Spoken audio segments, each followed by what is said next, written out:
Whoa, this is a nature by styling and profiling Ric Flair.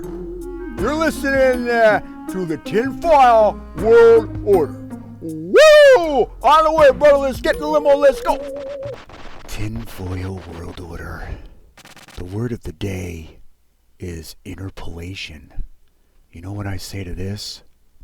What do you think of interpolation, Alice? Sounds like a bunch of crap to me. It sounds real, but it sounds like they're manipulating the information. Alice, you're completely onto something. Because the reality is, the two photos released to the public of Bridge Guy on February 15, 2017 are as real as it gets.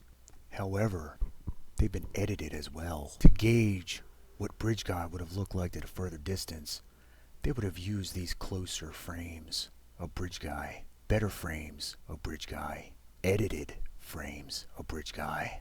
So why is the interpolation being based off of two edited frames? What do these edited frames look like? Unedited. Perhaps then we may get somewhere. For now, people saying the Bridge Guy photo and video are completely worthless are going down a very murky path. A dangerous path. A path that will only get you lost. Because the reality is Bridge Guy is approaching the girls with his right hand around his groin area. Therefore, his right hand cannot be in the jacket sleeve. Looking at the sleeve, you can see it looks like an arm is in there. It's positioned as if an arm is in the sleeve. However, this cannot be. I ask you to try. Position your hand in your groin area and then gauge the position of your arm.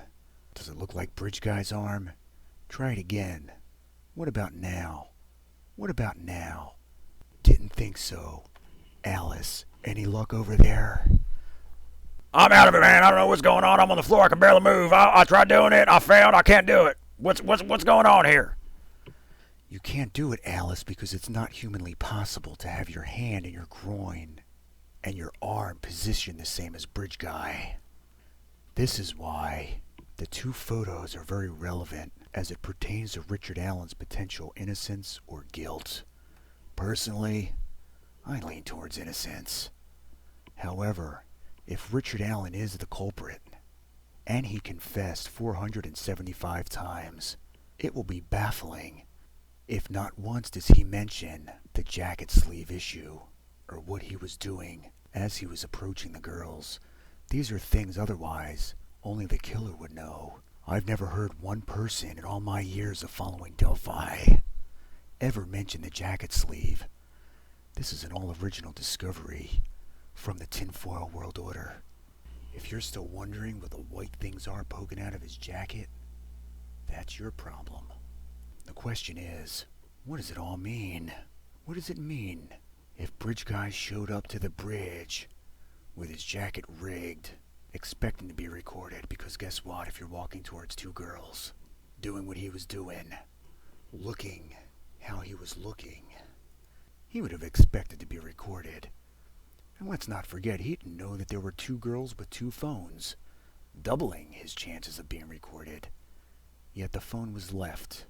What is going on with this phone? What is going on with Bridge Guy's jacket? What is going on with the presentation that law enforcement sold the public?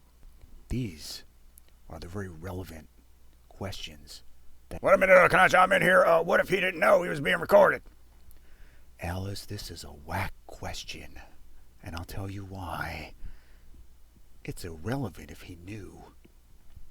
Normal kidnap cases that don't involve anything like this, destroying or getting rid of the victim's phone, is always a very top priority. This took place in a very outdoorsy area. There was a creek right there. He could have tossed the phone in the creek. He could have scraped the battery out with his knife. Instead, the phone was left there. And he knew that there was a very good chance he was on it. The video is worthless either way, because the video, and you can see in many frames, is just the photos that they released on the 15th, with some movement to them. Whether they predicted what he looked like at a further distance correctly or not is irrelevant. The photos are very relevant.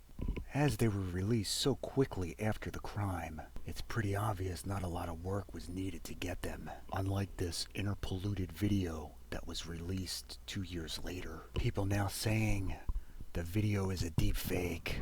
So you're telling me this software predicted a dent in the hat? Come on, guys. The dent in the hat was there in 2017, February 15th. Ask real questions.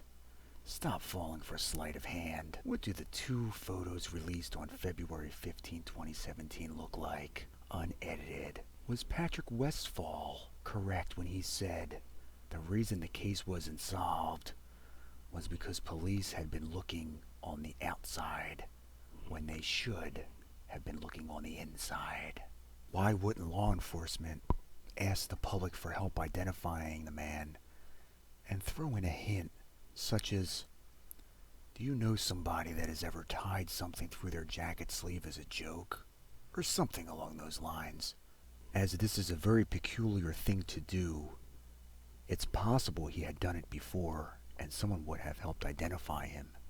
If they really needed help identifying him, which doesn't seem very likely. Instead, they made a brown shirt tail out of the hand, and they sold the white charade in his pocket as his hand. Well, well, well. We've got a problem, because this doesn't make any sense. Did they really want to find Bridge Guy, or were they trying to help protect him? The photos released on February 15th show multiple edits, including hiding a logo on his hat, hiding his left side entirely where a logo on a jacket would be. It's almost like they didn't want to find Bridge Guy. The very deceptive manner in which Bridge Guy was presented to the public is evidence of something. I'm just not sure what. For example, what if I lived in Delphi and I thought that was my Uncle Bob in the photo? And then I look at the photo a little bit more closely and I go, well, the guy in the photo is wearing a fanny pack. Uncle Bob hates fanny packs. The man in the photo was wearing a brown sweater. Uncle Bob would never be caught dead wearing a brown anything. And by the way, brown is a very rare color for men to wear in general, isn't it? Just a side note. But moving on. Likewise, it could have made the online sleuther community target innocent people as potential perpetrators.